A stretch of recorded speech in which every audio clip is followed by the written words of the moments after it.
exactly. It must be nice. From 1 to like 4, which sucks. And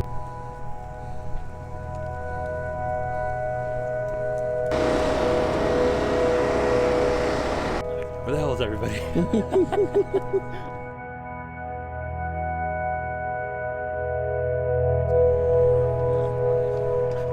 10 minutes ago I said, oh, it's not that bad out.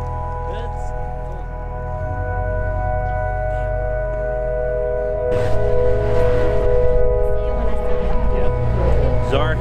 See you on 26. Stay warm.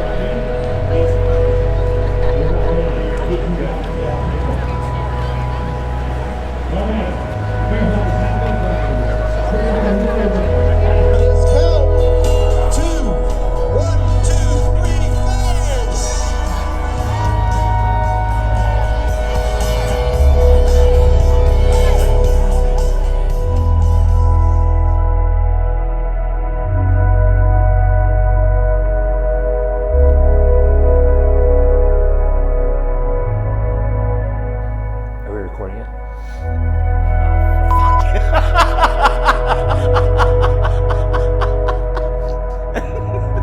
Not used to Sony. Not used to All right. Well, hit record. Okay.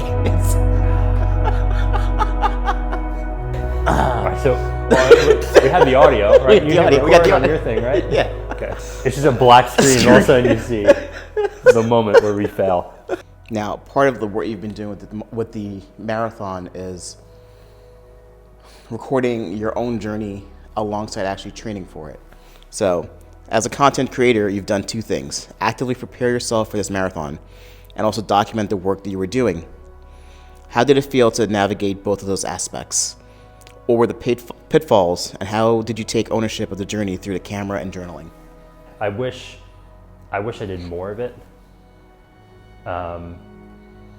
It's hard to film yourself and run at the same time. So there were moments I was like, I stopped, I put the camera down, I ran past it to get those shots. So it was challenging at some points to capture it, time consuming, but especially with the 365 project that we're doing, I was capturing those moments where it's like I was running 3 miles and it was hard, and then I got up to 6 miles, and like that was a record for me. I've never run that far, and then I got to a point where I was running 8, and then when I was running the 6 miles, it like felt so easy. And then as I got closer to the marathon, like I looked back on those entries and on those photos and videos, and it was cool because it settled me down for a second, and I could take a step back and understand that like what I'm doing is actually working. Because there were parts where I was like, not sure if I'm making the right call here by doing this, or like I know what it takes, and I know how hard it is, and it's like I think it's with whatever you do, everybody gets those moments where it's like you have to second guess yourself. But to have that to look on, it was awesome because it allowed me to understand the process and respect the process to move forward with it. And it was good to document that. People see the highlight reel in this journey, and it seems like a movie when all the hard work is skipped over or it looks easy. You know, you didn't just run 26.2 miles in a marathon, you've run hundreds of miles over the past months to prepare for yesterday. What wisdom did you draw from that kind of workflow and process? Respecting what you have to do to get there, I think is a big takeaway, because people can be motivated or disciplined by something, but if you don't understand and know that this process is here for this reason, I feel like people get lost in that, because there are some days where it's like I felt awful. I felt like nothing I was just running and I was just getting the same exact results. I was feeling the same exact way. My breathing wasn't right. I had foot issues that I was dealing with that I don't know if it was for the way I was tying the shoes or the way I was running. And like all those things, like it gets to you, it gets to your head mentally. And it's understanding that you're following a guideline and you need to respect that because it's put in place for the end result. And it took me a bit to understand that because I'm always like, okay, I'm gonna do it, and then like I can do it tomorrow, you know, like I'll be ready tomorrow to do it. And that's not the case. And it was humbling to understand that, especially yesterday. I think that the marathon is, I think of it as the perfect mile, right? All the training, all the work you've been doing is to be as efficient as you can on race day.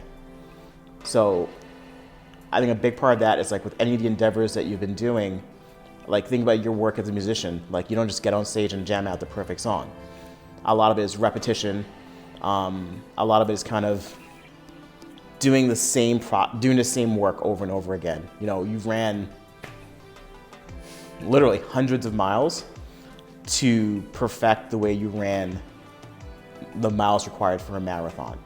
And I think that's so important to like recognize because you've basically been distilling yourself mentally, physically, and spiritually to be able to take on a challenge like this. And all those months and all the additional miles you ran for it helped to perfect the run that you did yesterday. And that's super important to kind of highlight for that. Right. This process taught me that. Whatever the thing is that you're trying to achieve in your life, like it's not gonna happen tomorrow. For some, sure, but like, what good is that? You know, I crossed that finish line and I'm so proud of that because of what I did to get there.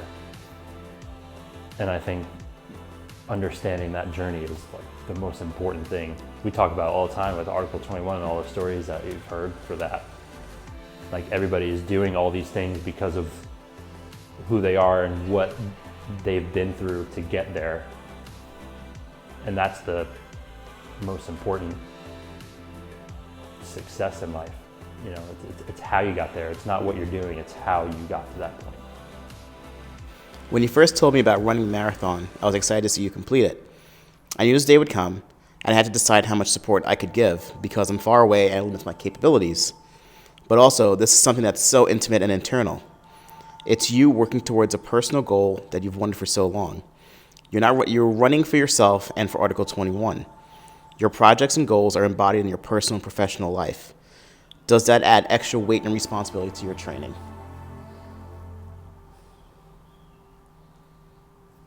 Yes and no.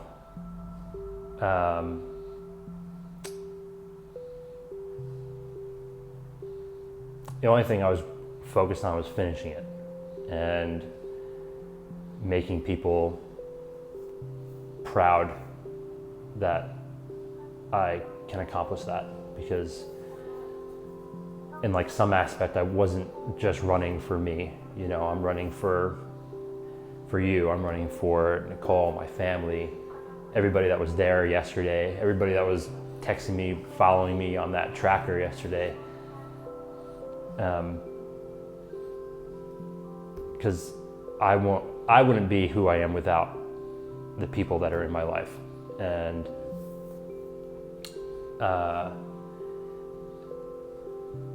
you know, that's important to understand, and that's one of the reasons why I signed up for it, because I want to make people proud. I want to make myself proud, and I want to understand that if it's something that I don't think I can do, I want to at least try. I moved last year, and it was just a whole whirlwind of emotion and feelings and ups and downs, and my head was all over the place. And then January 1st hit, and I'm like, why not sign up for a full marathon? And that's what I did. And it was great because I didn't have to second guess it. I used all those emotions and everything I learned within the past year to just stop overthinking and overcomplicating everything. That was one of the first things I did to not do that and to not go back to those tendencies. And you know, it's great to have a support system around you, and it wasn't just for me yesterday. So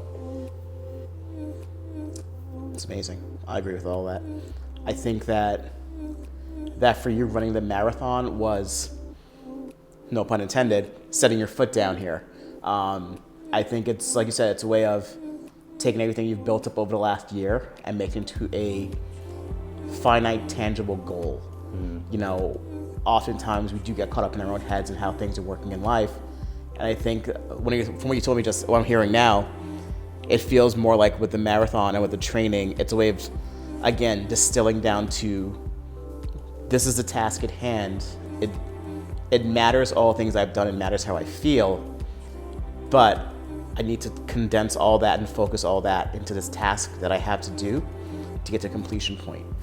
And I think a big part of that for people generally is the hard work that you do creates a mental fortitude that you're not aware of at the time. Like, you know, January Weber versus November Weber are two completely different people because you've had 9 months to train, to prepare, train, and complete a marathon. And it's not just the physical nature that's changed, it's your mental resilience and also your emotional connection to everyone that's around you. So I think that the marathon specifically, it's a great way of channeling everything you felt for the last year into a finite moment in time. I think that's fantastic. That's well said. What do you think about your support system? What qualifies as support? What did they do, and what else would you want or expect?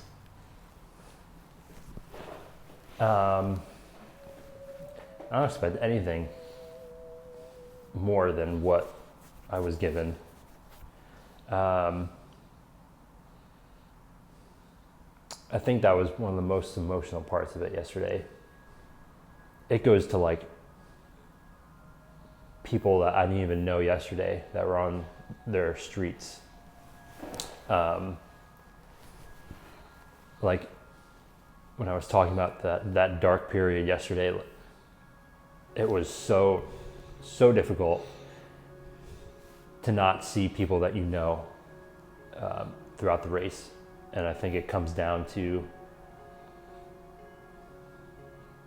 pushing yourself to get through it, because you know that they're there. But like there were people that were just outside, standing there for hours, just cheering people on, giving people high fives.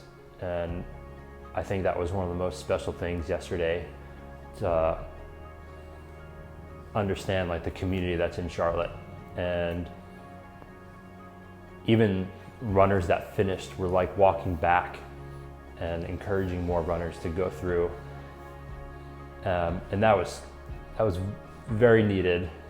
For me, even though I didn't acknowledge it much, I just gave a thumbs up because that's all I could do. But you know, like you guys running around, like I saw you guys twice and putting the effort to get to different points of the map. Like that's not an easy thing. There were text messages that I was reading from people that are back home.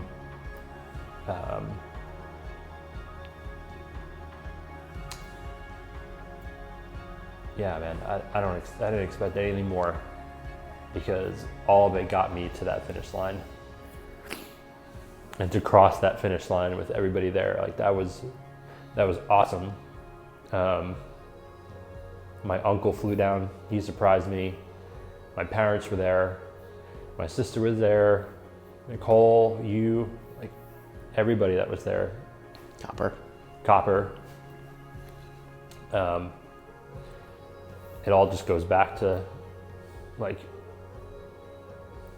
me doing it for not only just me, and like everything leading up to that point, like all the training, like all the pain, the time to put into this, like I was waiting for that moment to cross that finish line.